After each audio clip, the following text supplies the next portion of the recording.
నమస్కారం. కృష్ణం కమలపత్రాక్షం పుణ్యశ్రవణకీర్తనం వాసుదేవం జగద్యోనిం నౌమి నారాయణం హరిం. కృష్ణాయ వాసుదేవాయ హరయే పరమాత్మనే ప్రణతక్లేశనాశాయ గోవిందాయ నమో నమః. వందే శ్రీరాధికాం దేవీం బృందారణ్యవిహారిణీం యస్యా కృపాం వినా కోపి న కృష్ణం జ్ఞాతుమర్హతి. పుంజీభూతం ప్రేమ గోపాంగనానాం మూర్తీభూతం భాగధేయం యదూనాం ఏకీభూతం గుప్తవిత్తం శృతీనాం శ్యామీభూతం బ్రహ్మ మే సన్నిధత్తాం. ఆపదామపహర్తారం దాతారం సర్వసంపదాం లోకాభిరామం శ్రీరామం భూయో భూయో నమామ్యహం. హనుమానంజనా సూను వాయుపుత్రో మహాబలః రామేష్టః ఫల్గుణసఖः పింగాక్షో అమితవిక్రమः. ఉదధిక్రమణశ్చైవ సీతాశోకవినాశకः లక్ష్మణప్రాణదాతా చ దశగ్రీవస్య దర్పः. ద్వాదశైతాని నామాని కపీంద్రస్య మహాత్మనः.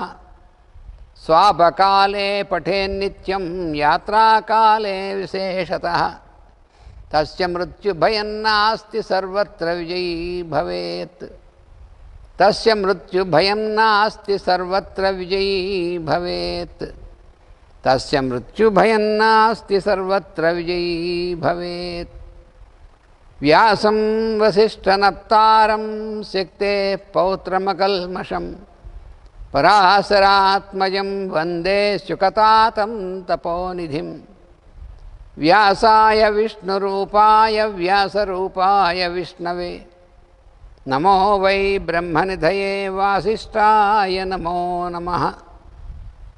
నారాయణం నమస్కృత్య నరం చైవ నరోత్తమం దేవీం సరస్వతీం వ్యాసం తతో జయముదీరయేత్.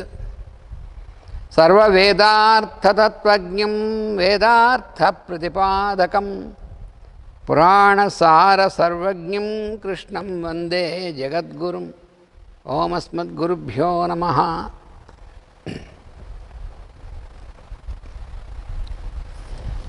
మన విష్ణు సహస్రనామ స్తోత్రంలో మనం 26వ శ్లోకంలో సుప్రసాద అనేటువంటి నామం మనం చెప్పుకున్నాం. రెండవ నామం ప్రసన్నాత్మ అనేటువంటి నామం. ప్రసన్నాత్మ అంటే భగవంతుడు అంతటా ఆత్మగా ఉన్నటువంటి వాడు. అటువంటి ఆత్మస్వరూపుడైనటువంటి ఆయన ప్రసన్నుడైనటువంటి వాడుగా కీర్తింపబడుతున్నాడు ఈ నామంలో. ప్రసన్నుడు అవ్వడం ఏమిటి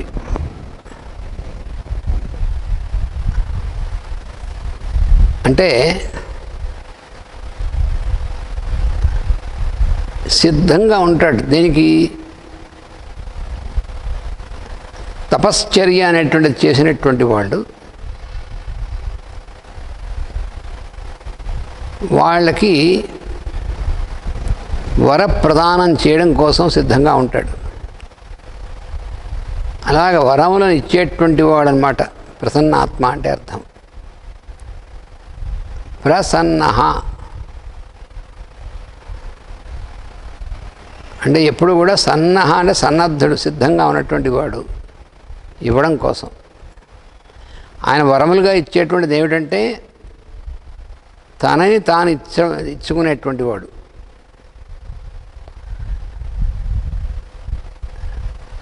ఆయనకంటే కావలసినటువంటిది వరం ఏముంది? వరం అంటే శ్రేష్టమైనటువంటిది.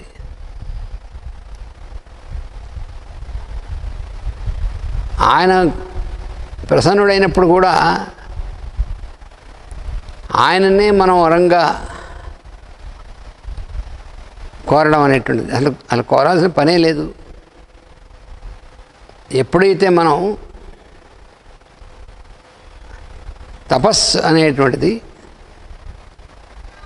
దాన్ని సరైనటువంటి విధానం అంటే ఏం లేదు, అంతటా భగవంతుడి స్వరూపాన్ని దర్శిస్తూ ఆ భగవద్ అర్పణంగా సమస్త జీవులను సేవించడం అనేటువంటిది ఉందే, అది ప్రధానమైనటువంటి లక్ష్యం. దానిలో మనకి ఇవ్వబడినటువంటి 3 కరణములు అని ఇవ్వబడ్డాయి మనకి. కరణం అంటే ఇన్స్ట్రుమెంట్, ఉపకరణం అన్నమాట, మనం ఉపయోగించుకునేటువంటిది. ఆ 3 ఏమిటంటే కాయము అంటే శరీరం, 2 వాక్కు, 3 మనస్సు. ఈ 3 స్థాయిల్లోనూ ఈ 3 ఉపకరణాలని కూడా ఆ విధంగా మనం భగవదర్పణమైనటువంటి విధంగా విశ్వశ్రేయస్సే మనం ధ్యేయంగా ఎప్పుడైతే వినియోగిస్తామో అది తపస్సు అవుతుంది.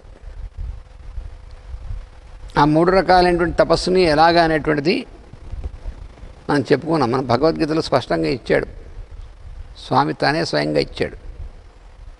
కాయికమైనటువంటిది, వాచికమైనటువంటిది, మానసికమైనటువంటిది 3 తపస్సులు.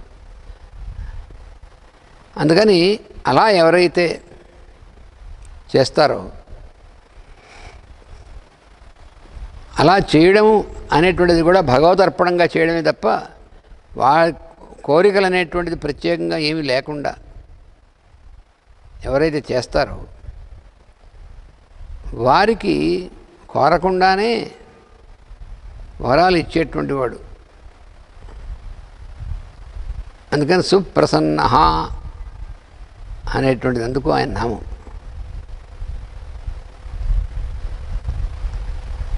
అంటే కోరికలతో చేసేటువంటిది కామ్యమైనటువంటిది. మనకి పుత్ర కామేష్టి అన్నారనుకోండి, అంటే సంతానం అనేటువంటి కావాలనేటువంటి కోరికతో చేసేటువంటి ఇష్టి యజ్ఞం, అది పుత్ర కామేష్టి. అలాగే ఏవి కావాలంటే ఆ కోరికల్ని మనసులో పెట్టుకుని ఆ కోరికలు నెరవేరేందుకోసమని చేసేటువంటి యజ్ఞయాగాదులు అనేటువంటివి కామ్యకర్మలు అంటారు. అలా కాకుండా ఏ కోరిక ప్రత్యేకంగా ఏం లేదు, విశ్వశ్రేయస్సు తప్ప ఇంకేం కోరిక లేదు. అందుకని అలా ఉండి భగవదర్పణంగా ఏ కోరిక లేకుండా చేసేటువంటి నిష్కామమైనటువంటి తపస్సు, నిష్కామ కర్మ అన్నమాట అది. అంటే కోరవలసినటువంటిది వేరే ఉండదు ఏమీను. అలా ఉన్నటువంటి వారికి ఆయన వాళ్ళు కోరకుండానే వాళ్ళకి ఆ వరాలు అనేటువంటివి ప్రసాదిస్తుంటాడు. ఎందుకంటే ఆయన సుప్రసన్న.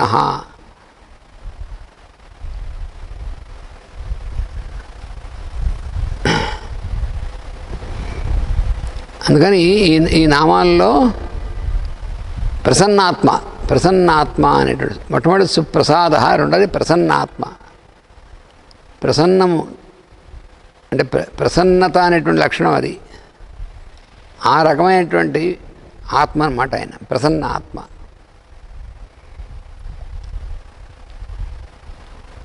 అంటే ఎవరైతే ఏ కోరిక లేకుండా నిష్కారణమైనటువంటి విధంగా తపస్సు చేస్తారో, నిష్కారణమైనటువంటి విధంగా భగవంతుని ఆరాధిస్తారో వాళ్ళు నిరంతరం భగవంతుని యొక్క సాన్నిధ్యం అనేటువంటిది కలిగి ఉంటారు.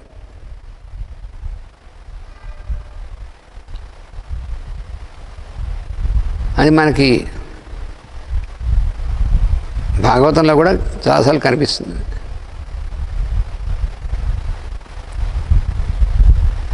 శ్రీకృష్ణుడిగా ఆయన అవతరించినప్పుడు గోకులము వ్రజం అనేటువంటి దాంట్లో ఆయన ఉన్నప్పుడు అక్కడ ఉన్నటువంటి గోపాలకులు, గోపికలు, గోపబాలురు వాళ్ళందరూ కూడా వాళ్ళు ఎప్పుడూ ఆయన ఏం కోరలేదు, కానీ నిరంతరం ఆయన సేవిస్తూ ఉండేవారు.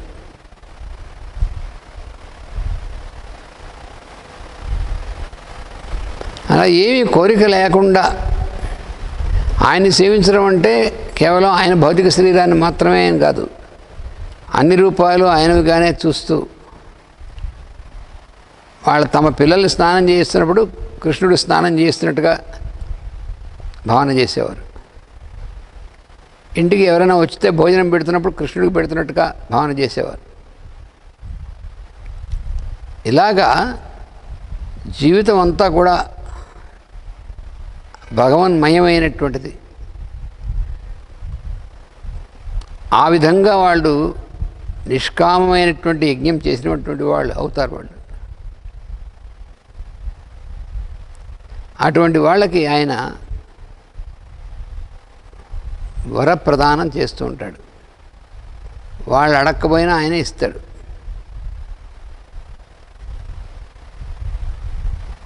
మనకు అదే ఆ ఋషిపత్నులు అనేటువంటి వాళ్ళ యొక్క ఆ సన్నివేశం. వాళ్ళు కూడా అలాంటి వాళ్ళే. ఓ చోట యజ్ఞం చేస్తున్నట్టు కొంతమంది. ఆ రోజు ఆ గోవుల్ని వాటన్నిటిని తోలుకుంటూ చాలా దూరం వెళ్ళారు కృష్ణుడు, మిగిలినటువంటి బాలకులు వీళ్ళందరూ కూడా. వెళ్ళి అక్కడ బాగా ఆటలాడుకుని అక్కడ ఉన్నటువంటి నదిలో స్నానం అది చేసి ఉన్నప్పుడు అప్పుడు ఈ చుట్టూ ఉన్నటువంటి పిల్లలందరూ ఆకలి ఆకలి అన్నారు. అలా అయితే అక్కడ యజ్ఞం చేస్తున్నారు. వాళ్ళ దగ్గరికి వెళ్ళి నేను అడిగానని చెప్పండి, వాళ్ళ ఆహారం ఇస్తారు అని చెప్పాడు. ఆయన చెప్పినట్టుగానే వాళ్ళు వెళ్ళి వాళ్ళని అడిగారు. అడిగితే వాళ్ళు చాలా నియమనిష్టలు కలిగినటువంటి వాళ్ళు అన్నమాట. వాళ్ళు ఏమన్నారంటే ఇంకా యజ్ఞం పూర్తి కాలేదు, అయిన తర్వాత భగవంతుని నివేదన చేసిన తర్వాత అప్పుడు ప్రసాదం పెడతాం, ఈ లోపల పెట్టము నేను అని చెప్పి పంపించేశారు. వాళ్ళు పంపించేస్తే వాళ్ళు వచ్చి చెప్పారు, అయితే మీరు ఆ వెనక నుంచి వెళ్ళి వాళ్ళ తాలూకు స్త్రీలు ఉంటారు, మాతృమూర్తులు, వాళ్ళని అడగండి, వీళ్ళు నేను వచ్చాను నేను అడిగానని చెప్పండి అని. అంటే వెళ్ళారు. వీళ్ళు చెప్పారు. చెప్తే వాళ్ళు ఏమీ ఆలోచించకుండా, మారు ఆలోచించకుండా అక్కడ నివేదన కోసం తయారు చేసినవన్నీ కూడా పట్టుకొచ్చేసారు. పట్టుకొచ్చేస్తే ఇవన్నీ కూడా ఈ పిల్లలకి అందరికీ పెట్టండి అన్నాడు. వాళ్ళందరికీ పెట్టేశారు. వాళ్ళు తిన్నారు. ఆయన తిన్నాడా లేదా అనేటువంటిది కూడా అక్కడ చూసేటువంటి అవకాశం లేదు. కానీ వాళ్ళవేం ఆలోచించలే. వాళ్ళందరికీ పెట్టమన్నారు, పెట్టమన్నాడు ఆయన, పెట్టేశారు. వాళ్ళందరూ తిని చాలా సంతోషించారు. అప్పుడు ఆయన చాలా సంతోషించాడు. ఎందుకనంటే భగవంతుడికి అయితే పెట్టడం కోసం తెచ్చాం కానీ మీ అందరి కోసం కాదు అని అనలేదు వాళ్ళు. అందరిలోనూ ఆ భగవంతుడే ఉన్నటువంటిది అనేటువంటి ఆ దీనిలో ఉన్నారు వాళ్ళు. ఇంక వేరే భేదం లేదు వాళ్ళకి. ఇది నివేదన చేయడం కోసం చేసిందా లేకపోతే ఇదా, ఆ భేదం ఏం లేదు వీళ్ళకి. పెట్టేశారు. అప్పుడు ఆయన ఎంతో సంతోషించాడు. అప్పుడు ఏమన్నాడు వాళ్ళతో, స్వాగతం వో మహాభాగా కిమహం కరవాణి తే. ఓ మహాభాగ్యులారా, భాగ్యవంతులైనటువంటి వాళ్ళరా, మీకు స్వాగతం అన్నాడు. నేను మీకు ఏం చేయగలవాడును, ఏం చేయమంటారు చెప్పండి. కిమహం కరవాణి తే. మీకోసం నేను ఏం చేయాలి అడగండి అన్నాడు. అంటే వాళ్ళు మాకు కావాల్సిందేముంది, నువ్వు ఇక్కడికి వచ్చావు, నీకు మేము తయారు చేసినటువంటి ఆహారాన్ని నివేదించేటువంటి అవకాశాన్ని కలిగించావు, స్వీకరించావు, ఎంతకంటే మాకు కావాల్సిందే ఉంది అన్నారు వాళ్ళు. అప్పుడు ఇంకా సంతోషించాడు ఆయన. సంతోషించి వాళ్ళేం వరాలు అడగలేదు, వాళ్ళకి కావాల్సింది ఏం లేదు, వాళ్ళు అడగలే, ఏం కోరికలు లేవు. అప్పుడు వాళ్ళు అడగకపోయినప్పటికీ ఈయనే ముందు తన యొక్క సాన్నిధ్యాన్ని ప్రసాదించాడు, తనను తాను సమర్పించుకున్నాడు వాళ్ళకి. భగవంతుడు స్వయంగా నేను మీకు ఏం చేసి పెట్టగలవాడిని అని అడిగితే అంతకంటే భాగ్యవారంగా ఉంది అసలు సృష్టిలో. అప్పుడు వాళ్ళు చెప్పాడు, మీరు తిరిగి వెళ్ళిన తర్వాత కూడా మీకు సంబంధించినటువంటి పురుషులు, మీ భర్తలు కానీ కొడుకులు కానీ ఎవరైనా సరే, ఆ పురుషులందరూ మిమ్మల్ని ఏమీ అనకుండా ఉండేట్టుగా వరవిస్తున్నారు. ఎందుకంటే వాళ్ళలో కూడా అంతర్యామిగా తానే ఉంటాడు, అందుకని వాళ్ళేం అనలేరు. అటువంటి వరాన్ని ఇచ్చా అన్నాడు. నిరంతరం తన సాన్నిధ్యాన్ని వాళ్ళకి ఇచ్చాడు. అన్ఇంటరప్టెడ్ ప్రెజెన్స్ అంటారు. ఇంకా అంతకంటే వాళ్ళకి అసలు హయ్యెస్ట్. వాళ్ళు ఏమి కోరలే, ఆయన ఇచ్చాడు. అదేనమాట ప్రసన్నాత్మ అనే దానికి ఉదాహరణ అది. భగవంతుడు ప్రసన్న ఆత్మ అనేటువంటి ఆ నామం ఎంత ప్రసన్నత అనేటువంటిది ఆయన కలిగి ఉంటాడంటే మనకి అడగక్కర్లేదు, మనకి ఏమి ఇవ్వాలో ఆయన అప్పుడు ఇస్తూ ఉంటాడు ఆయన. అంటే మన పూర్తిగా సర్వసమర్పణం అనేటువంటిది కలిగి ఉంటే, తపస్సు అనేటువంటిది అసలైనటువంటి అర్థంలో మనం నిష్కామమైనటువంటి తపస్సు చేస్తూ ఉంటే, ఎందుకంటే ఏవైనా ఇవ్వగలడు ఆయన, ఆయనకి అసాధ్యమే ఉంది. అంతట్లోనూ అంతరాత్మ తానే అంతర్యామైనటువంటి వాడు కాబట్టి దాని ఇవ్వలేనిదేమీ ఉండదు అటువంటి వాడు. అందుకని ఆ వరాలన్నీ కూడా అలా ఇస్తాడనమాట ఆయన. అది ప్రసన్నాత్మ అంటే.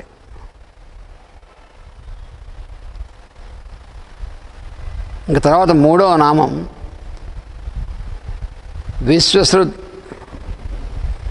అంటే విశ్వాన్ని సృష్టించినటువంటి వాడు అని అర్థం. ఈ మొత్తం విశ్వం అనేటువంటిది ఎలాగా వచ్చినటువంటిది అంటే బ్రహ్మ యొక్క సృష్టి, బ్రహ్మ చతుర్ముఖ బ్రహ్మ అయినటువంటి ఆయన నుంచి సృష్టిగా వచ్చింది. ఆ చతుర్ముఖ బ్రహ్మగారు ఎవరు? ఈయన యొక్క వ్యక్త స్వరూపమే కదా. అందుకని విశ్వసృక్. అదే విశ్వసృక్ అనేటువంటిది దాంట్లో ఉన్నటువంటి విశేషం ఏంటంటే ఆయన సృష్టించేటువంటి వాడుగా విశ్వసృక్ అనేటువంటిది మూడో నామం. ఈ మొత్తం విశ్వాన్ని సృష్టించినటువంటి వాడు. నాలుగో నామం విశ్వభుక్. అంటే ఏమిటి? విశ్వాన్ని సృష్టిని మొత్తానంతటినీ కూడా మళ్ళీ తనలోకి తీసేసుకునేటువంటి వాడు. భుక్ అంటే తినేటువంటి వాడు అని అర్థం. తినేస్తాడు. ఈ మొత్తం ఈ విశ్వాన్ని అంతటినీ కూడా సృష్టిస్తాడు తానే, మళ్ళీ తాను తినేస్తాడు కూడా. దానిలోకి తినేసి కూడా ఉంటే అందులోకి అవ్యక్తంలోకి తీసుకెళ్ళిపోతాడు. వ్యక్తంలోకి తీసుకొస్తాడు మొత్తాన్ని, మళ్ళీ అవ్యక్తంలోకి తీసుకెళ్ళిపోతాడు. అది ఆయన చేసేటువంటిది. అందుకని సృష్టికర్త ఆయనే, సృష్టిహర్త ఆయనే అనమాట. విశ్వసృక్ విశ్వభుక్ అనేటువంటిది.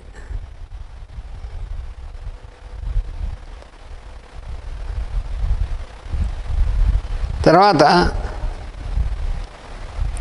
విభు అన్నారు తర్వాత నామం. విభు అంటే పరిపాలించేటువంటి వాడు.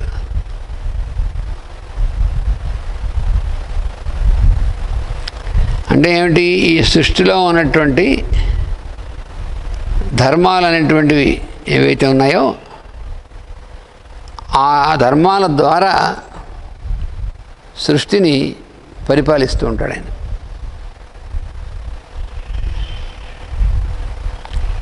ఇవన్నీ కూడా ఇన్ని రకాలైనటువంటి ధర్మాల రూపంలో ఉన్నటువంటిదంతా కూడా ఒకే ధర్మం, భగవంతుడు అనేటువంటి ధర్మం. అందుకని దీనికి విభువు అనేటువంటిది విధంగా ఆయన పరిపాలకుడు. విభువు అంటే అది అర్థం. ఆ రకంగా విభువు అనేటువంటిది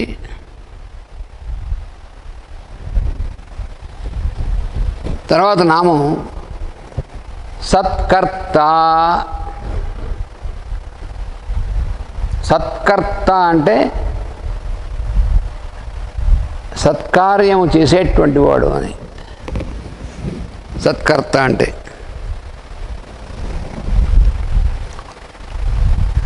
సత్కార్యము చేయడము అంటే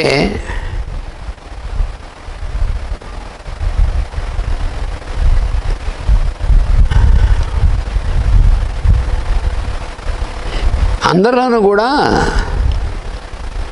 ఏదైనా సరే ఒక మంచి కార్యం, మంచి పని చేద్దామనేటువంటి సంకల్పం ఉందే,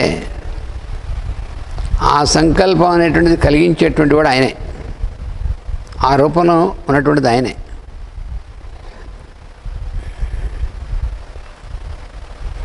అంటే ఎలాగ చేస్తాడు ఆ పని సృష్టిలో, అది ఒక విచిత్రమైనటువంటి విధానం.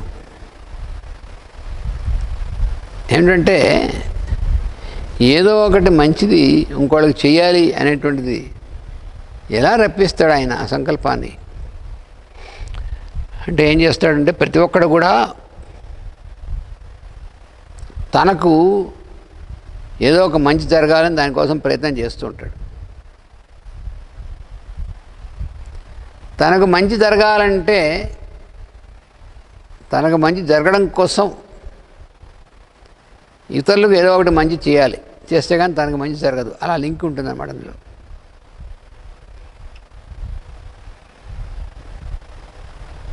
అంటే స్వప్రయోజనం నెరవేరాలన్నా కూడా ఇతరుల రూపంలో ఉన్నటువంటి భగవంతుణ్ణి సేవించాలి. అలా పెడుతుందన్నమాట లింక్ మొత్తం. భగవంతుడు అలా పెడతాడు. అందుకని తనకు బాగుండాలి, తను బాగుండాలంటే ఇతరులు బాగుండడం కోసం అయినా ఒకటి చేయాలి వీడు. సత్కర్త అంటే సత్కర్మ అనేటువంటిది ఆచరించేటువంటి వాడు అన్నమాట సత్కర్త అంటే. అది అర్థం.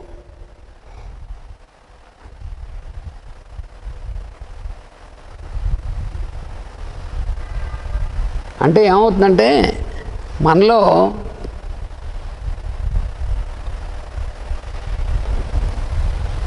బయట పొరలాగా ఉన్నటువంటి మనస్సు పనిచేస్తూ ఉంటుంది ఎక్కువ. ప్రతి ఒక్కళ్ళలో కూడా సర్ఫేస్ మైండ్ అంటారు దాన్ని. మనస్సు అనేటువంటి దాంట్లో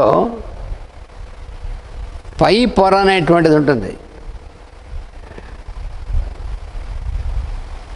ఆ పై పొర అనేటువంటి దాంట్లోనే కోరికలు అనేటువంటి, కామాలు అనేటువంటివి ఏర్పడతాయి. ఏదైనా సరే ఇది కావాలి అనేటువంటిది, ఆ కామం అనేటువంటిది ఏర్పడితే దానివల్ల రజోగుణం అనేటువంటిది ఏర్పడుతుంది.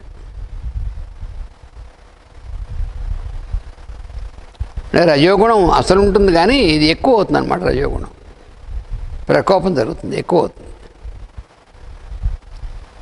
దానివల్ల ఏం చేస్తాడంటే దుశ్చర్యలు, చేయకూడనటువంటి పనులు. అంటే ఏమిటి? తన కోరిక నెరవేరడం కోసం ఒక దుశ్చర్యకి పాల్పడడం అనేటువంటిది ఉంది. అది రాక్షస గుణం.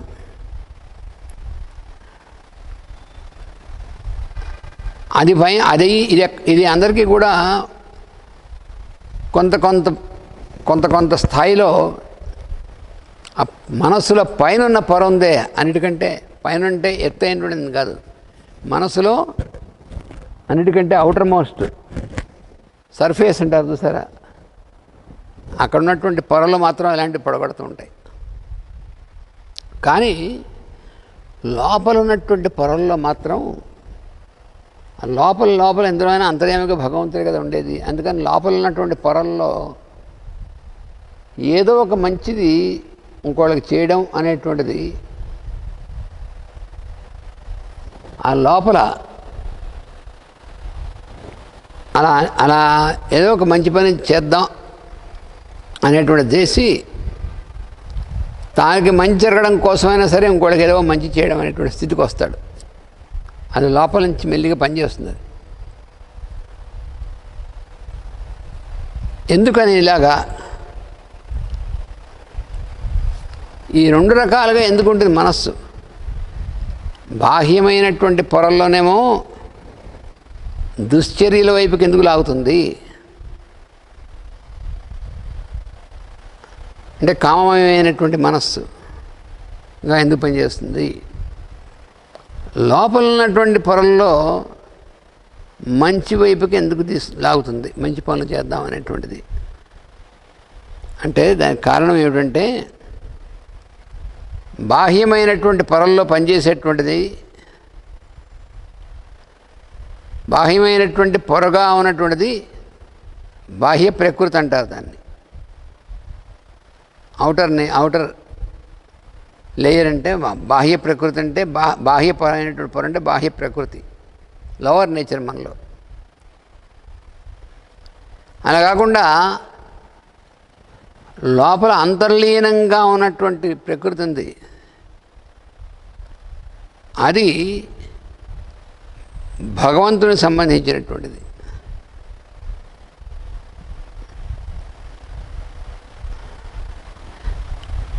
అదేమిటంటే బాహ్యమైనటువంటి దాంట్లో మనని కోరికలు మొదలైనటువంటి వాటి వైపుకి తిప్పేటువంటిది దాన్ని మాయ అంటారు. మనలో పనిచేసేటువంటిది ఈ బాహ్యమైనటువంటి పొరల్లో పనిచేసేటువంటిది మాయ ప్రసరిస్తుంది మన మీద. అందుకని ఈ మాయ యొక్క ప్రభావం వల్ల మనకి దుశ్చర్యలు అనేటువంటి వాటి మీకు వెళ్తుంది మనకి. కానీ ఇంకా లోపలికి వెళితే లోపల ఉన్నటువంటిది భగవంతుడు అంతర్యామి కదా, ఈశ్వరుడు. అందుకని ఆ భగవంతుడు ఈశ్వరుడు దగ్గరికి వెళ్ళేప్పటికీ ఈ రకమైనటువంటి దుశ్చర్యలు అనేటువంటివి సమసిపోతాయి. అందువలన మాయ అనేటువంటి దాని ప్రభావం కాకుండా లోపలటువంటి ఈశ్వరుడు దగ్గరికి మనం వెళ్ళగలిగితే అప్పుడు మన మీద మాయ పనిచేయదు. అప్పుడు మనలో దుష్ట స్వభావం అనేటువంటిది ఆగిపోతుంది. అది అందులో ఉన్నటువంటి విశేషం. దుశ్చర్యలు చేద్దామనేటువంటి తత్వం ఇంకా ఉండదు, ఆగిపోతుంది. అందువలన సత్కర్త అనేటువంటి నామం ఏమిటంటే సత్ అంటే మంచి అనేటువంటి కలిగించేటువంటి సత్, అటువంటి పనిని చేసేటువంటి వాడు అని ఆయనకి పేరు ఎందుకు వచ్చింది అంటే మన లోపలగా ఈశ్వరుడుగా ఉండి మనలో సత్కర్మాచరణం చేద్దామనేటువంటిది ఆ సంకల్పాన్ని అలా చేసేటువంటి ప్రేరణ అనేటువంటిది మనలో కలిగిస్తాడు. అందుకని సత్కర్త అనేటువంటి పేరు. అది భగవంతుని సత్కర్త అంటే ఆయన కర్త అంటే ఆయనే కర్త. మరి ఎందుకంటే మనలో ఆ ప్రేరణ కలిగించి చేసేటువంటి విధంగా పనిచేసేటువంటి విధంగా చేసేవాడు మరి ఆయనే కాబట్టి ఆయన కర్త అవుతాడు, మనం కర్త కాదు. అందుకని నేను కర్తని కాదు, కర్త భగవంతుడే అని మళ్ళీ మళ్ళీ గుర్తు చేసుకోవడం ఏ సాధనలో ఉంటుంది. నా అహం కర్త, నేను కర్తని కాదు, కర్త భగవంతుడే అని కర్తృత్వం అనేటువంటిది మన మీద వేసుకోకుండా భగవదర్పణమైనటువంటి విధంగా మనం ఉంటే అప్పుడు ఇదంతా కూడా భగవంతుడిదిగా ఉంటుందన్నమాట. అది భగవంతుడికి సంబంధించిందిగా ఉన్నప్పుడు ఎప్పుడు కూడా సత్కర్మ అనేటువంటిదిగానే మారిపోతుంది.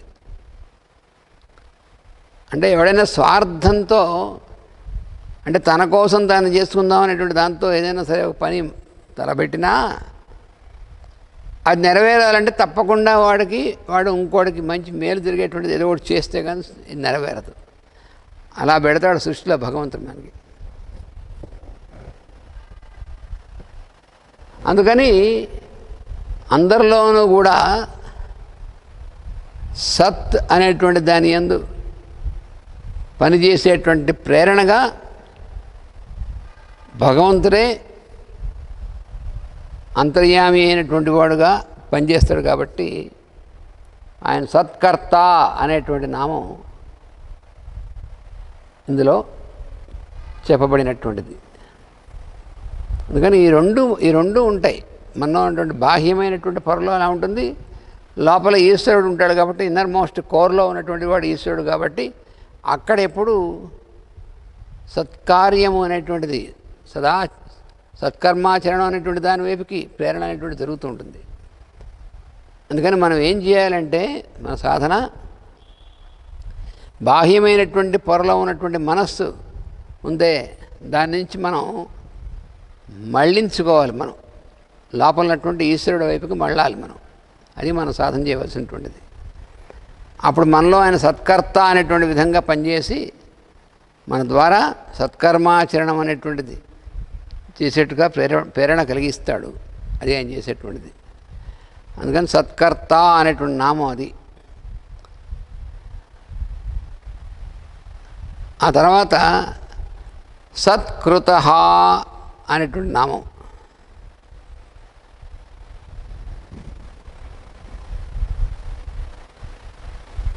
అంటే సత్కృత అంటే సత్కరింపబడినటువంటి వాడు అని అర్థం. సత్కరింపబడ్డం అంటే ఏమిటి? అంటే వాడు సత్కారం చేశారటంటే మనం మామూలుగా ఏమిటి అర్థం? వాడి దగ్గర గౌరవించారు, వాడికి ఒక దండ వేశారు, వాడికి ఒక శాలువ కప్పారు, వాడిని పొగిడారు, ఈ సత్కారం అంటూ ఉంటాం మనం. కానీ సత్కరింపబడ్డాడు, ఈ సత్కరింపబడ్డాడిని ఎవరి గురించి చెప్తున్నారు? భగవంతుని గురించి. భగవంతుడి యొక్క నామంలో ఒకటి ఇది సత్కృత. మరి భగవంతుని సత్కరింపబడ్డాడనేటువంటిది చెప్పడం అంటే అర్థం ఏమిటి?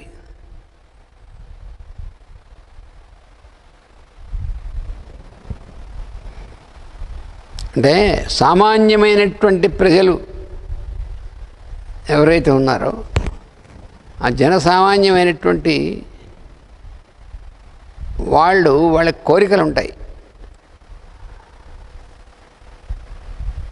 అంటే మాకు ఇలా జరగాలి అనేటువంటిది, ఇలా జరిగితే బాగుండు అనేటువంటిది, ఇవన్నీ ఉంటాయి.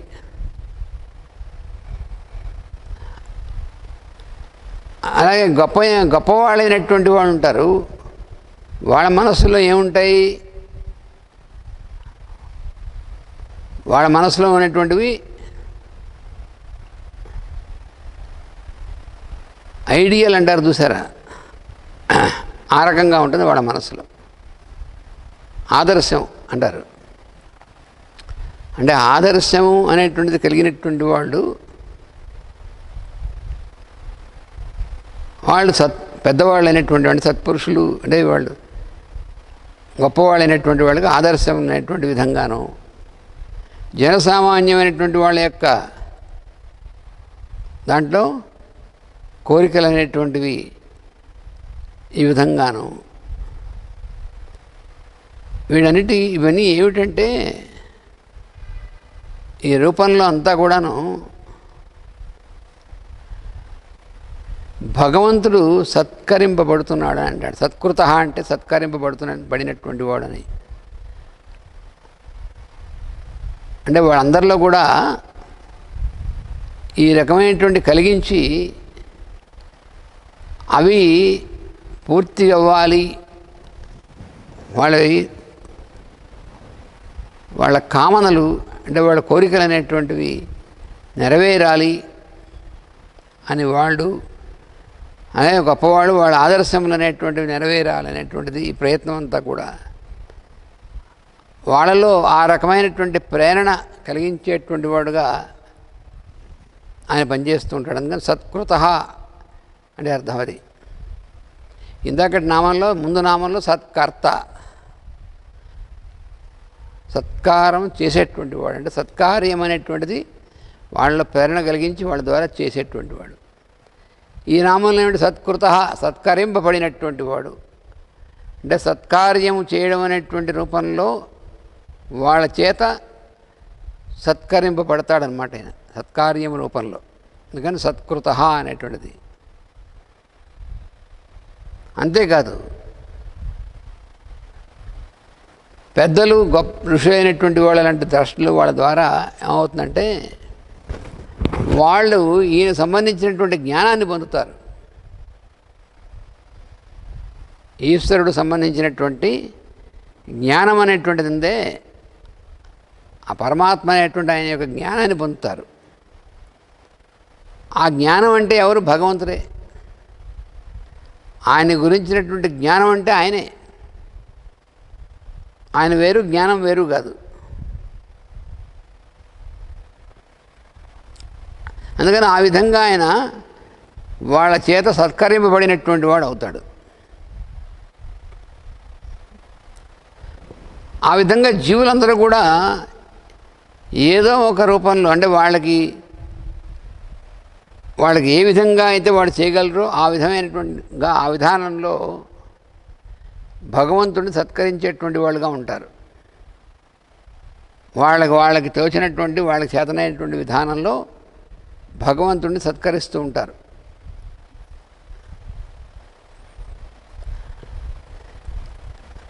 మరి అలాంటి అయితే మరి దుష్కర్మలు ఆచరించేటువంటి వాళ్ళు ఉంటారు కదా, రాక్షసులు మొదలైనటువంటి వాళ్ళు. మరి వాళ్ళు ఏం చేస్తారంటే వాళ్ళు కూడా తపస్సు చేస్తారు. దుష్కర్మాచరణం చేసేటువంటి వాళ్ళు, దుష్టమైనటువంటి సంకల్పాలు కలిగినటువంటి వాళ్ళు కూడా భగవంతుని ఆయన్ని అనుకూలపరచుకోవడం కోసం భగవంతుని గురించి వాళ్ళు తపస్సు చేస్తారు. అది దాంట్లో ఉన్నటువంటిది విశేషం.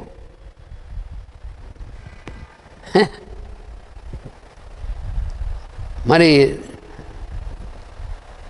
హిరణ్యకశిపుడు, రావణాసురుడు వీళ్ళందరూ తపస్సు చేయలే. 10,000 సంవత్సరాలు తపస్సు చేశాడు రావణాసురుడు. 10,000 సంవత్సరాలు అసలు ఏమీ దేనికి లొంగకుండా తపస్సు చేశాడు. ఎందుకంటే బ్రహ్మని ప్రసన్న చేసుకోవడం కోసం. హిరణ్యకశిపుడు అలా చేశాడు. వీళ్ళందరూ కూడా చాలామంది తపస్సు చేస్తారు, రాక్షసులు కూడా తపస్సు చేస్తారు. కానీ ఎందుకు చేస్తారు అంటే వాళ్ళ మోటివ్ వేరు. వాళ్ళ తపస్సు ఎందుకు చేస్తున్నారు అంటే వాళ్ళు అనుకున్నటువంటివి కొన్ని ఉంటాయి, అవి నెరవేరేందుకోసం చేస్తారనమాట వాళ్ళ తపస్సు. వాళ్ళ మనస్సుల్లో ఉండేటువంటి కోరికలు సంపన్నం కావడం కోసం తపస్సు చేస్తారు. అవి వ్యక్తిగతమైనటువంటిది. సత్పురుషులు చేసేటువంటి తపస్సు వ్యక్తిగతమైనటువంటి దానికోసం కాదు, ఇంపర్సనల్. వ్యక్తికి అనేటువంటి దానికి అతీతమైనటువంటిది. కానీ వీళ్ళు చేసేటువంటి తపస్సు పర్సనల్. వాళ్ళకి వ్యక్తిగతంగా వాళ్ళకు ఉన్నటువంటి కోరికలు మృత్యువు లేకుండా ఉండాలి అందుకు నేను తపస్సు చేస్తాడు వాడు. లేకపోతే నాకు అందరి మీద ఆధిపత్యం కావాలి, అందరూ నా వశంలో ఉండాలి అందుకని తపస్సు చేస్తాడు. అందుకని వ్యక్తిగతమైనటువంటి కోరికలు నెరవేరేందు కోసం తపస్సు చేస్తారు రాక్షసులైనటువంటి వాళ్ళు. ఋషులు మహానుభావులైనటువంటి వాళ్ళు వ్యక్తిగతమైనటువంటిది ఏమి ఉండదు వాళ్ళకి. అందుకని వాళ్ళు భగవంతుడి ప్రసన్నుడు కావాలి అనేటువంటిది కావున అందుకోసం మాత్రమే విశ్వశ్రేయస్సు కోరి తపస్సు చేస్తారు వాళ్ళు. ఈ రకంగా ఎవరైనా సరే మంచివాళ్ళైనటువంటి వాళ్ళు, సత్ప్రవర్తన కలిగినటువంటి వాళ్ళు, దుష్ట ప్రవర్తన కలిగినటువంటి వాళ్ళు వీళ్ళు కూడా భగవంతుని గురించి తపస్సు చేస్తారు. కాబట్టి సత్కృత, సత్కరింపబడినటువంటి వాడయ్యాడు భగవంతుడు. శివుని గురించో బ్రహ్మ గురించో ఎవరి గురించి తపస్సు చేసినా ఆయన భగవంతుడి రూపాలే అవన్నీను. అందుకని ఆ విధంగా భగవంతుడినే సత్కరిస్తున్నారు వాళ్ళు. ఆయనే కోరుకుంటున్నారు, ఆయనే సత్కరిస్తున్నారు. అందుకని సత్కృత అనేటువంటి నామం, సత్కరింపబడినటువంటి వాడు అని సత్కృత అనేటువంటిది. ఇంకా తర్వాత నామం సాధు అనేటువంటి నామం. సాధువు అంటే ఏమిటండి? సాధువు అంటే మాకు తెలుసండి సాధువులు.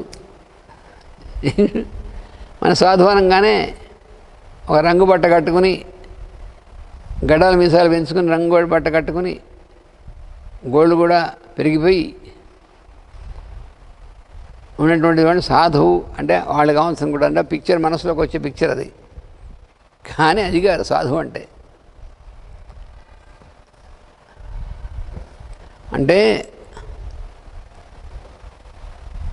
జీవులందరి మధ్యలో ఒకళ్ళ యందు ఒకళ్ళకి సద్భావన అంటే మంచి భావన అనేటువంటిది కలిగి అందరూ కూడా ఒకళ్ళకొకళ్ళు అనుకూలంగా ఉండి సత్ప్రవర్తన కలిగి ఉండి ఒకళ్ళ యందు ఒకళ్ళు అటువంటి స్థితి కలిగి ఉంటే అది భగవంతుడి యొక్క లక్షణం అన్నమాట. అది పరస్పరమైనటువంటి విధంగా వాళ్ళ విధంగా ఉంటే భగవంతుడి లక్షణం అది. అందుకని వాళ్ళు ఏం చేస్తారు, అందరూ కూడాను వాళ్ళ స్నేహితులు, బంధువులు అనుకునేటువంటి వాళ్ళందరితోనూ వీళ్ళు సత్ప్రవర్తనతో ఉంటారు. తర్వాత వాళ్ళ యందు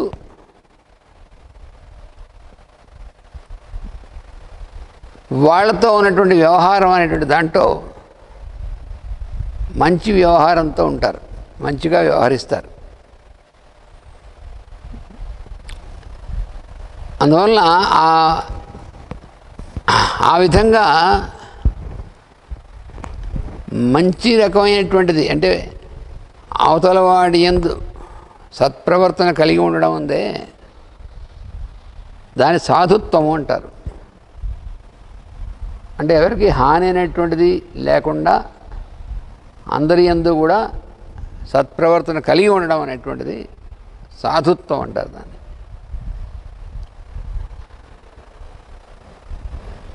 దీనివల్ల ఏమవుతుందంటే బేసిక్ గుడ్నెస్ అంటారు దాన్ని.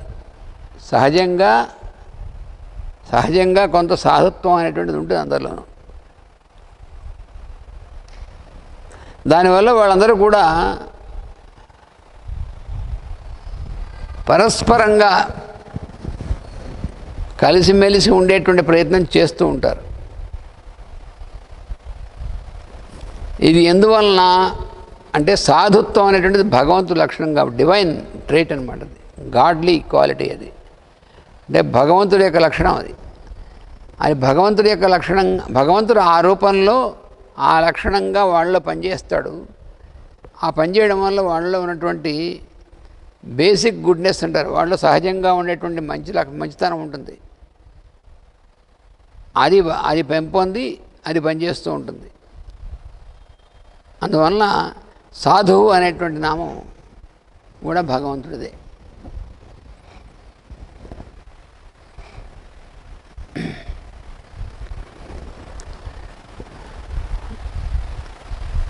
తర్వాత జహ్ను అన్నారు. భగవంతుడి యొక్క నామాల్లో జహ్నుహు అనేటువంటి పేరు కూడా ఉంది. ఎవరు ఈ జహ్ను? జహ్ను అనేటువంటి ఆయన ఒక ఋషి. ఎందుకు ఆయన్ని భగవంతుడి పేరు జహ్నుహు అనేటువంటి పేరు భగవంతుడిది అనేటువంటిది నామంలో ఎందుకు ఇచ్చారు? చాలామంది ఋషులు ఉన్నారు కదా, అయితే ఆ ఋషుల పేర్లు కూడా వచ్చాయి నామాలుగా, భగవంతుడి నామాలుగా. తర్వాత వస్తాయి ఇవి. కపిలహ, ఈ నామాల్లో కపిలహ అనే నామం ఉంది. ఇలాగ ఋషుల పేర్లు వస్తాయి. ఇక్కడ జహ్ను అనేటువంటి పేరు వచ్చింది, జహ్ను అనేటువంటి ఋషి పేరు వచ్చింది. ఆ పేరు ఎందుకు వచ్చింది అంటే,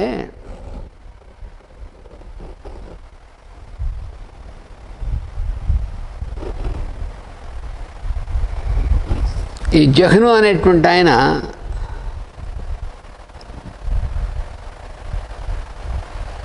ఒక పెద్ద యజ్ఞం చేస్తున్నట్ట. ఆయన చాలా పెద్ద యజ్ఞం తలపెట్టి ఆ యజ్ఞం చేస్తున్నాడు.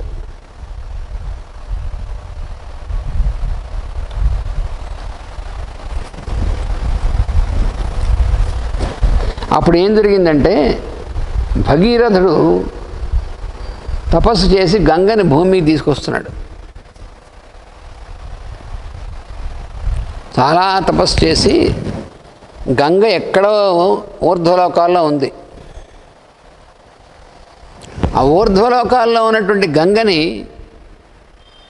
తన తపస్సు ద్వారా మన లోకానికి కూడా తీసుకురావాలి పవిత్రీకరణ కోసం అని తపస్సు చేసి ఆ గంగని కూడా తీసుకొస్తున్నాడు. ఆ తీసుకొస్తున్నప్పుడు ఏమైందంటే, ఆ గంగ ఈ జహ్ను మహర్షి ఎక్కడైతే యజ్ఞం చేస్తున్నాడో ఆ యజ్ఞస్థలం మీదుగా ప్రవహించింట. అక్కడి నుంచి యజ్ఞస్థలంలో ప్రవహిస్తే ఆ యజ్ఞం కోసం చేసి పెట్టుకున్నటువంటి అన్నీ కూడా ఉపకరణాలు అవన్నీ కూడా కొట్టుకుపోయాడు గంగలో ఆ వేగానికి.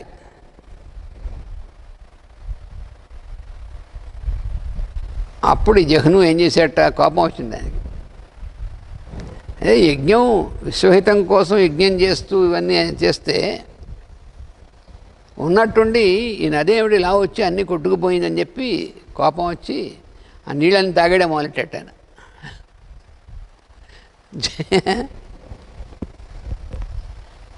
ఆ నీళ్ళని తాగేసేస్తున్నట్ట.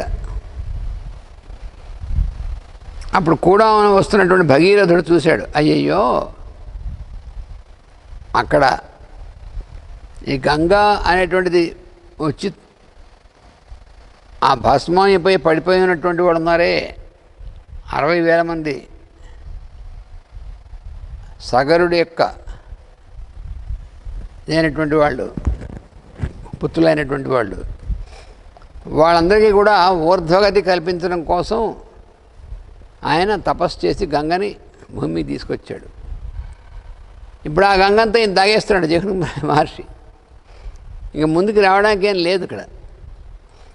అంత మహత్తరమైనటువంటి శక్తి కలిగినటువంటి వాడు.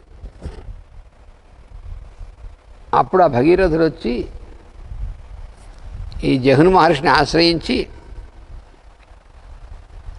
తాను ఎందుకు తీసుకొస్తున్నాడో ఈ గంగని ఆ విషయం అంతా ఆయన వివరించి ఆమెను వదిలిపెట్టు స్వామి అని ప్రార్థన చేశాడు. చేస్తే అప్పుడు జహ్ను అనేటువంటి ఆయన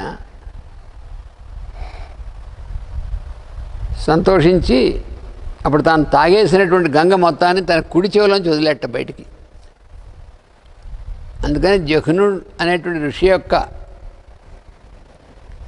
శరీరంలో ప్రవేశించి మళ్ళీ ఆయన కుడి చెవులోంచి బయటకు వచ్చింది కాబట్టి ఆ గంగకి జాహ్నవి అని పేరు. అది ఈ కథలో ఉన్నటువంటిది.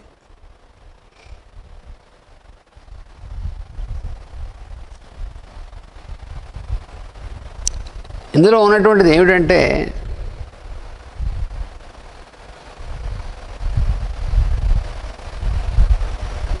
గంగ అనేటువంటిది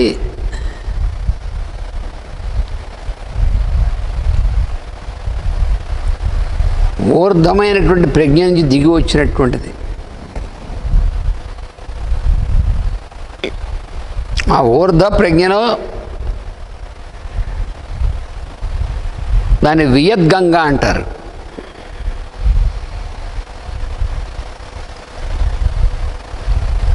సూక్ష్మమైనటువంటి లోకాల్లో ఉన్నటువంటిది ఈ గంగ. అక్కడి నుంచి స్థూలమైనటువంటి జగత్తులోకి రావడం అంటే దిగి రావడమే. మరి సూక్ష్మమైనటువంటిదేమో ఊర్ధ్వలోకాలు, స్థూలమైనటువంటిది అధోలోకాలు. అందుకని దాని నుంచి దిగి రావడం అంటే దిగి రావడమే. ఆ విధంగా అవతరించింది దాని గంగా అవతరణం అంటారు, దిగి వచ్చుట అని. అలా దిగి రావడం అనేటువంటిది అందరి హితం కోసం కదా.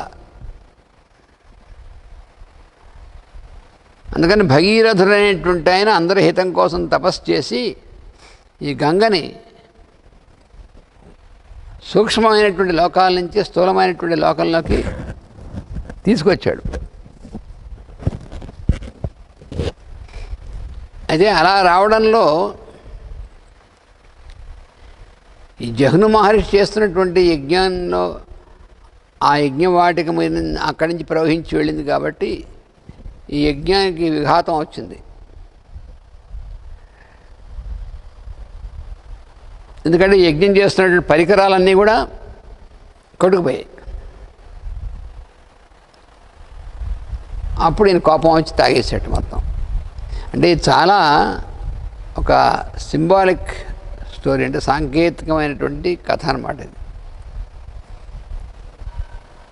అంటే ఊర్ధ్వ ప్రజ్ఞ అనేటువంటిది ఎలా కిందకి అవతరిస్తుంది, అలా అవతరించినటువంటిది మళ్ళీ ఒక అవరోధం అనేటువంటిది ఎలా కలుగుతుంది, ఎందుకు కలుగుతుంది,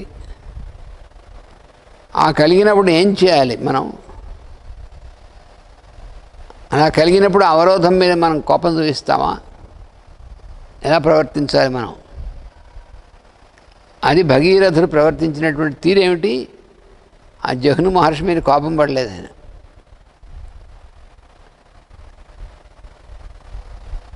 నేను ఇంత కష్టపడితే తీసుకొస్తుంటే ఈ ప్రవాహం మొత్తం రానికుండా ఆపేసేసాడు, అవరోధం కలిగింది, ఆపేసాడని అని కోపం ఏం రాలే ఆయనకి.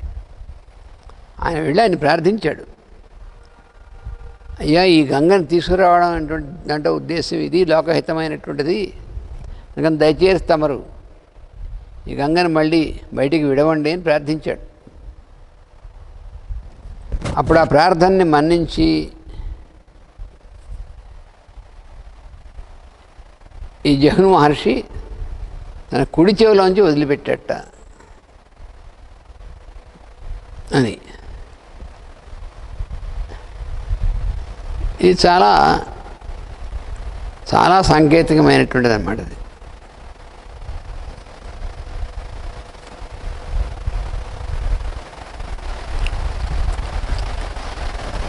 అందువలన ఇక్కడ జహ్ను అనేటువంటి పేరు భగవంతుడికి ఎందుకు ఇచ్చారు అంటే,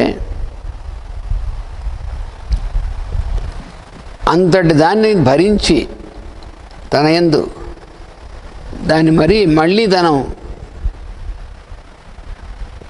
తనలో ఒక భాగంలోంచి బయటికి ఒక స్థానం నుంచి మళ్ళీ బయటికి ఇవ్వడం అనేటువంటిది ఉందే, ఈ ప్రక్రియ అనేటువంటిది భగవంతుడికి సంబంధించినటువంటిది. గంగ అనేటువంటిది ప్యూరిటీ, అంటే పవిత్రత అనేటువంటి దానికి సంకేతం. అంటే దేనైనా సరే పవిత్రీకరణ చేయగలిగేటువంటి శక్తి గంగకు ఉంది. అందుకని సూక్ష్మలోకాల నుంచి ఊర్ధ్వ ప్రజ్ఞని కిందకి తీసుకురావడం అనేటువంటిది ఆయన చేస్తున్నప్పుడు ఈ జహ్ను అనేటువంటి ఆయన దానివల్ల అది అధోలోకం దగ్గరికి ప్రవహించినప్పుడు ఇక్కడ జరుగుతున్నటువంటి దానికి అవరోధం కలగకూడదు అనేటువంటి దాంతో ఆయన దాన్ని ఆ ప్రవహిస్తున్నటువంటి ప్రవాహాన్ని ఆపాడనమాట. అంటే మనకు తపస్సు చేసామనుకోండి, మనం తపస్సు చేస్తే ఆ చేస్తున్నటువంటి తపస్సు ఫలితంగా మనం ఆచరించేటువంటి నిత్యకర్మ, నిత్యం సత్కర్మ అనేటువంటిది ఆచరిస్తామే, దానికి అవరోధం అనేటువంటిది జరగకూడదు అనమాట.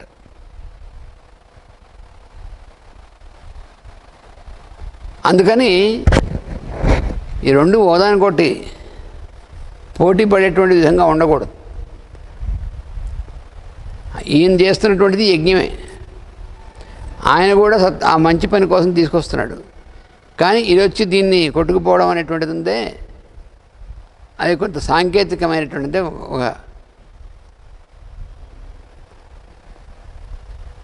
అందుకని దాన్ని ఈ అవరోధం అనేటువంటిది ఉదాహరణకోటి కలగకుండా ఉండడం కోసం దాన్ని మళ్ళీ తాను వదిలిపెట్టాడు అనేటువంటి దాంట్లో ఇక్కడ జరుగుతున్నటువంటి యజ్ఞానికి హాని కలగడం అనేటువంటిది అది ఎప్పుడు అది మళ్ళీ కలగకుండా మళ్ళీ కలగకుండా దాన్ని నిరోధించాడనమాట ఆయన జహ్ను మహర్షి. కానీ మళ్ళీ తర్వాత సత్ప్రయోజనమైనటువంటిది ఉంది కాబట్టి భగీరథుడు చెప్పినటువంటి దాని ప్రకారం తను చెవులోంచి వదిలాడు. అంటే ఏమిటి, తన యొక్క నోటి ద్వారా తాగేశాడు దాన్ని, చెవు ద్వారా మళ్ళీ వదిలేశాడు.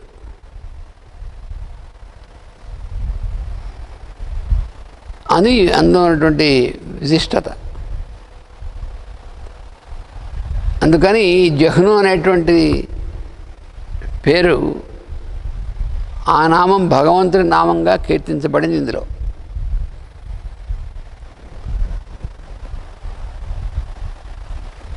ఇప్పుడు 9వ నామం 10వ నామం వరుసను కలిసే ఉంటాయి, కనెక్టెడ్. ఏమంటే నరుడు నారాయణుడు.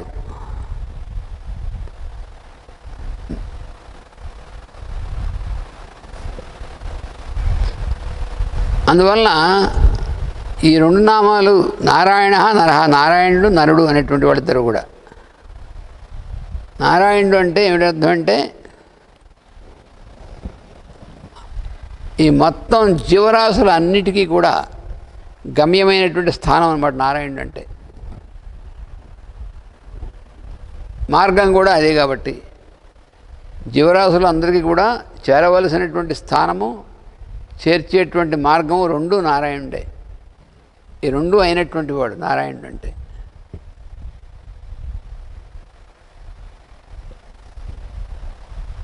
నరుడంటే ఆయన ఒక పెద్ద ఋషి.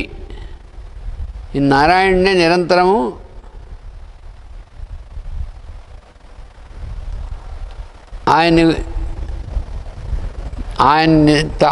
ఆయనే నిరంతరం తపస్సు చేస్తూ ఉంటాడు ఆయన గురించి.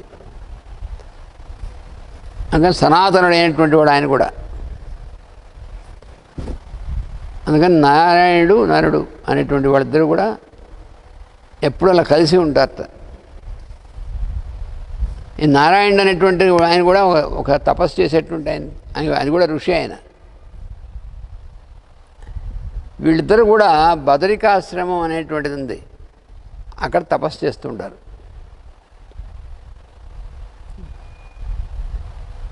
ఈ తపస్సు చేయడం అనేటువంటి దాంట్లో వీళ్ళకి కోరికలు ఏం లేవు. ఎందుకంటే ఇద్దరు కూడా ఆ మూలమైనటువంటి వెలుగే.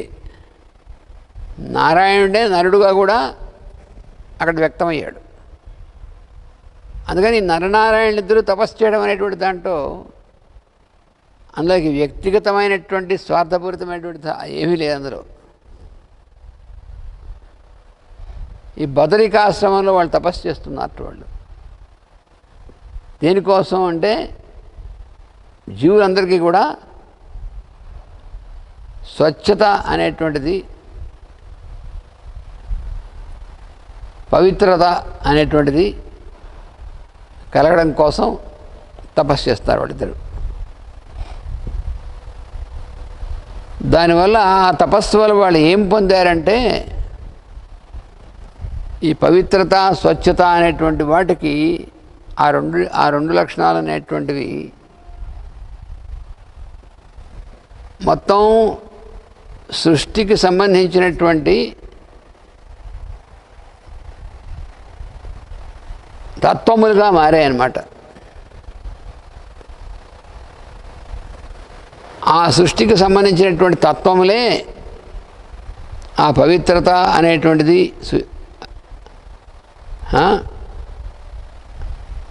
స్వచ్ఛత పవిత్రత అనేటువంటి ధర్మాలుగా ఆ రెండు కూడా భగవంతుడి యొక్క రెండు స్వరూపాలుగా అవి ఏర్పడ్డాయి. అది అక్కడ ఉన్నటువంటిది. అందుకని నరనారాయణులు ఇద్దరుగా ఉన్నటువంటి వాళ్ళు ఒకటే భగవంతుడే ఈ రెండు స్వరూపాలుగా సృష్టిలో ఏర్పడినటువంటి వాళ్ళు. వాళ్ళే తర్వాత మళ్ళీ భగవంతుడు శ్రీకృష్ణుడిగా నారాయణుడు అవతరించినప్పుడు ఆ నరుడు అర్జునుడిగా అవతరించడం అనేటువంటి జరిగింది.